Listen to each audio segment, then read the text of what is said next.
સોમનાથ કિચનમાં આપ સૌનું હાર્દિક સ્વાગત છે. તો આજે આપણે બનાવવાના છે આલુ પાલકનું શાક. તો એના માટે મેં 2 પાલક લીધી હતી, તો એને બાફી લીધી છે. તો આપણે પાલક બફાઈ ગઈ છે, ગેસ કરી દઈશું ઓફ. તો જુઓ, હવે પાલક બફાઈ ગઈ છે તો એને ઠરવા દેવાની છે. પછી આપણે એની ગ્રેવી બનાવવાની છે. અને આમાં મેં મીઠું નાખી દીધું બાફવામાં, તો સરસ બફાઈ ગઈ છે. અને મેં અહીંયા 3-4 બટેટા લીધા છે અને થોડુંક 4-5 કળી લસણ લેશું. તો આપણે આગળ આપણે ગેસ બંધ કરશું. અને અહીંયા મેં જુઓ ગ્રેવી બનાવી લીધી છે.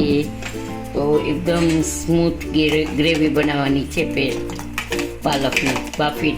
અને મેં આમાં લીલા મરચાં કટકાઈ પીસી નાખ્યા છે, એટલે તીખાશ આપણે એની જ જશે.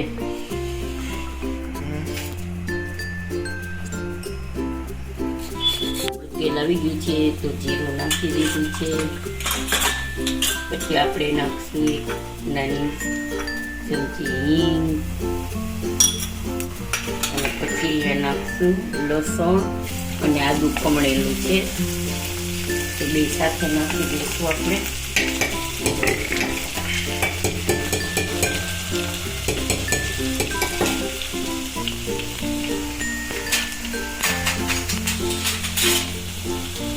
ચલાવી લઈશું.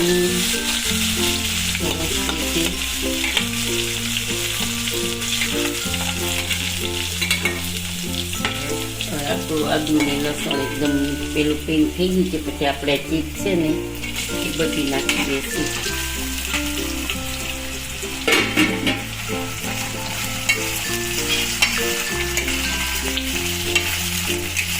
અને આપણે તેલમાં થોડીક વાર પકડી લેવાની છે.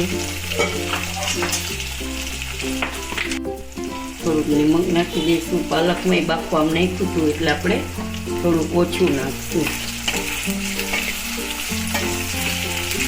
પાલકમાં અમુક પણ પાલકમાં નિમક ઓછું જોઈએ.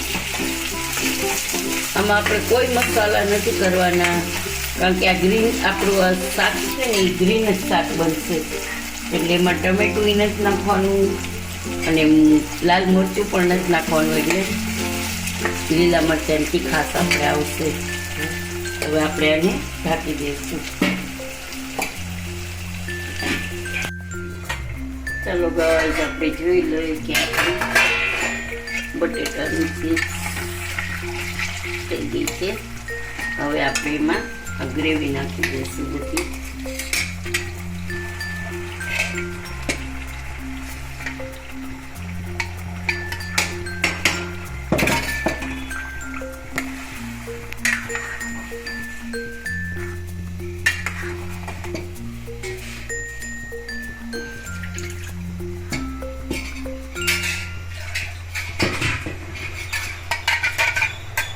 આપણે પાણી છે ને થોડુંક નાખી દઈશું.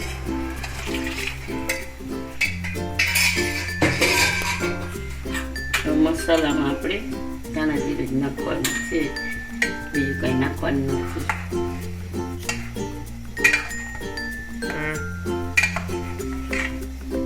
હવે આને આપણે ઢાંકી અને ઉકાળશું. વચ્ચે વચ્ચે ચમચાથી ચલાવી લેશું. ચલો ગાઈસ, આપણે જોઈ લઈએ કે આપણું શાક રેડી છે. તો હવે આપણે ગેસની ફ્લેમ ઓફ કરી દઈશું.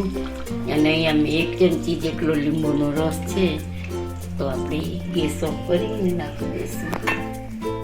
પછી એને ચલાવી દઈશું. તો જુઓ, આપણું આ આલુ પાલકની શાક રેડી છે. તો જો આજનો વિડીયો તમને કેવો લાગ્યો તે સબસ્ક્રાઈબ કરજો, લાઈક કરજો અને કમેન્ટમાં જરૂરથી બતાવજો કે આ ગ્રીન સબ્જી પણ કહી શકાય છે.